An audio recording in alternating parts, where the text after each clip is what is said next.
Hello everyone, कैसे हैं आप? I am back once again with amazing topic which is verb. As you know that already I have started the series of parts of speech and today's topic is verb.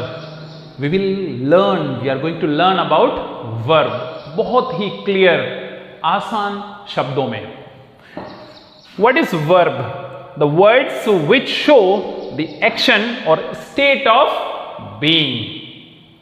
अब वो शब्द जिनसे हमें पता लगे किसी कार्य के होने का, करने का, वो वर्ब कहलाता है, क्रिया कहलाता है. You might have seen, not might have, every day at your home also you have vehicle. So in the vehicle, car हो, बाइक हो, इंजन क्या होता है? उसकी जान होता है, ताकत होता है, मेन पार्ट होता है. अगर इंजन नहीं तो वाहन चलेगा नहीं. ऐसे ही हमारा वर्ब, अगर सेंटेंस में वर्ब ना हो तो सेंटेंस नहीं बन पाता है. हम डेली लैंग्वेज बोलते हैं, इस्तेमाल करते हैं, बिना वर्ब के नहीं. और जो भी हमारा काम होता है पूरे दिन का, जो क्रियाएं करते हैं, सारा वर्ब कहलाता है. ठीक है. सो जिन शब्दों से किसी काम के करने या होने का पता चले वो क्रिया कहलाते हैं. वे शब्द, सारे शब्द. अब एक्शन शो दिखाता है. State of being, what does it mean state of being? पहले हम क्रिया क्लियर करेंगे, फिर state of being. So subject, verb और ऑब्जेक्ट, एक वाक्य. ठीक है. ये सब्जेक्ट और ऑब्जेक्ट, ये वाहन के वो दो पहिए हैं, ठीक है, जिनमें इंजन का होना बहुत जरूरी होता है. अगर इंजन नहीं तो नहीं चल पाएंगे. That's it. सो वर्ब का होना बहुत ही जरूरी होता है. अब सब्जेक्ट और ऑब्जेक्ट, मैं जब आपको नाउन और प्रोनाउन कराया था, उसमें जब हम देखेंगे एक वाक्य में सब्जेक्ट और ऑब्जेक्ट या तो नाउन होगा या प्रोनाउन होगा. That you know very clearly. अब यहां हमारे वर्ड है गो. गो मीन्स जाना. एनर्जी लग रही है ना. अब जिस काम में भी हमारी एनर्जी लगती है वो वर्ब होता है. कम, आना, मूवमेंट है. आस्क, पूछना, हम किसी से पूछते हैं, एनर्जी लगती है. रन, दौड़ना, भागना. रीड, पढ़ना. Understand, etcetera, many are. So जिस काम में हमारी एनर्जी लगती है वो वर्ब कहलाता है. अंडरस्टैंड. अब एक यहां पे स्टेट ऑफ बीइंग, होना, एग्जिस्टेंस, प्रेजेंट. ठीक है. अब हम यहां देखेंगे is, am, are, was, were, has, have. क्या ये वर्ब है? Yes of course. कैसे? I am a teacher. What is my state of being? मैं प्रेजेंट हूं ना. I am a teacher. अगर हम देखेंगे यहां हिंदी में क्या होता है, ये है. एम, हूं. आर, है, हैं. वॉज, था. वर, थे. हैज, हैव हमारे पास होने को दर्शाता है. ठीक है. अभी मैं बोलूं he is a doctor, exist करता है ना. Yes. So what is his state of being? क्या है वो? एग्जिस्टेंस है ना उसका. So he is a doctor. I am a teacher. You are. He was. So that much I think you understood. अब हम बात करेंगे वर्ब के प्रकार, types of verbs. Let us see. Helping verb, auxiliary verb. Means हम helping verb को auxiliary verb भी बोल देते हैं, सहायक क्रिया होती है. ठीक है. Late me clear you one thing. एक जैसे बड़ा वाहन, कोई मैं बात करूंगा एरोप्लेन. एरोप्लेन में कितने इंजन होते हैं? 2, 3 भी होते हैं. ठीक है. सो एक बड़ा इंजन होता है और एक छोटा इंजन होता है. हमारा जब यहां देखेंगे हम मेन वर्ब सेंटेंस में, और जो हेल्पिंग वर्ब होती है वो मेन वर्ब को, सेंटेंस को एक प्रॉपर मीनिंगफुल बनाने के लिए हेल्प करती है. जिस तरह एक प्लेन में सपोज करो बड़ा इंजन अगर वर्क करना बंद कर दे तो दूसरा इंजन जो होता है, छोटा इंजन, उस पर कहीं ना कहीं मैनेज हो जाता है. ठीक है. लेट अस सी.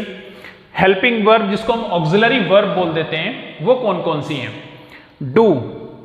अब लेट मी क्लियर.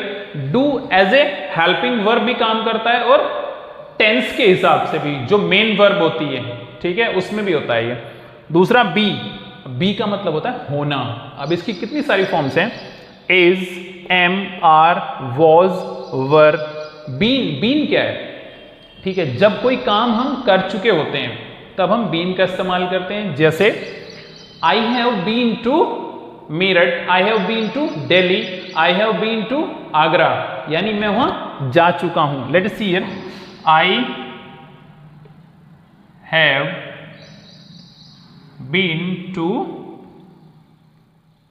आगरा, यानी मैं विजिट कर चुका हूं, वहां हम बीन का प्रयोग करेंगे या फिर टेंस में हम इसका इस्तेमाल करते हैं। ठीक है, हैव, अब हैव क्या है? किसी ऑब्जेक्ट का, किसी चीज का हमारे पास होना। अब टेंस की बात करेंगे तो वहां हैव और हैज प्रेजेंट में, परफेक्ट में और परफेक्ट कंटिन्यूअस में, एंड हैड का प्रयोग होता है पास्ट परफेक्ट या पास्ट परफेक्ट कंटिन्यूअस में। अब क्या ये वर्ब हैं? हाँ हैं। Late us see the sentence. यहां मैंने कुछ सेंटेंस लिखे हैं, जैसे Ramesh is in Delhi. Sentence है, रमेश कहां है? दिल्ली में। तो क्या इज हमारी वर्ब है? सेंटेंस बन गया। यस, हेल्पिंग वर्ब से छोटा इंजन, जैसे हमारी बाइक होती है, छोटा सा इंजन होता है, या स्कूटी हो गई, छोटे लेकिन वर्क करते हैं। ठीक है, तो यहां ये वर्ब है, सेंटेंस मीनिंगफुल है। Second sentence, Ramesh went to Delhi. अब यहां तो हेल्पिंग वर्ब की जरूरत नहीं हुई, लेकिन सेंटेंस मीनिंगफुल, मेन वर्ब है सेंटेंस में, तब भी सेंटेंस हमारा बन जाता है। उसी तरह Ramesh is going to Delhi. अब बोलोगे सर यहां आपने बड़ा इंजन यानी मेन वर्ब भी है और छोटा इंजन यानी हेल्पिंग वर्ब भी है। यस ऑफ कोर्स, दोनों हैं, तब भी हमारा वाक्य बन जाता है, लेकिन वर्ब के बिना कोई वाक्य नहीं बनता, या तो वहां हेल्पिंग वर्ब या मेन वर्ब होना बहुत ही जरूरी है। यस, तो अभी हम देखेंगे यहां modal verb. Yes, modal verb, क्या मॉडल वर्ब अगर सेंटेंस में है तो वाक्य बन जाएगा? क्या ये वर्ब है? Yes of course, modal verb भी वर्ब एज अ वर्ब काम करती हैं, और ये वर्ब हैं can, may, should, would, could. Yes, ये सेंटेंस में हेल्प करती हैं।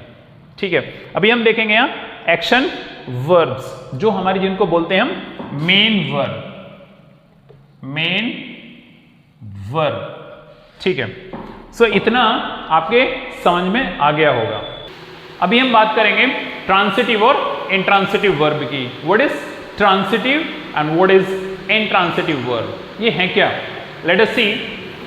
ट्रांसिटिव वर्ब ऐसी वर्ब्स जिन्हें ऑब्जेक्ट की जरूरत होती है, वे क्रियाएं जिनको ऑब्जेक्ट यानी कर्म की जरूरत होती है, वे ट्रांसिटिव वर्ब कहलाती हैं।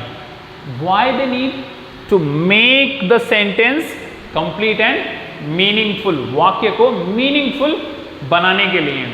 आइए देखते हैं, हिंदी में हम इसको क्या बोलते हैं? सकर्मक, यानी जो कर्म के साथ हो, जो ऑब्जेक्ट के साथ हो। ठीक है, एग्जाम्पल हियर, आई कॉट, मैंने पकड़ा। अब इस वाक्य में ऑब्जेक्ट की जरूरत है या नहीं है?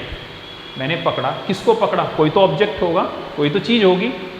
I was playing, yes, I caught the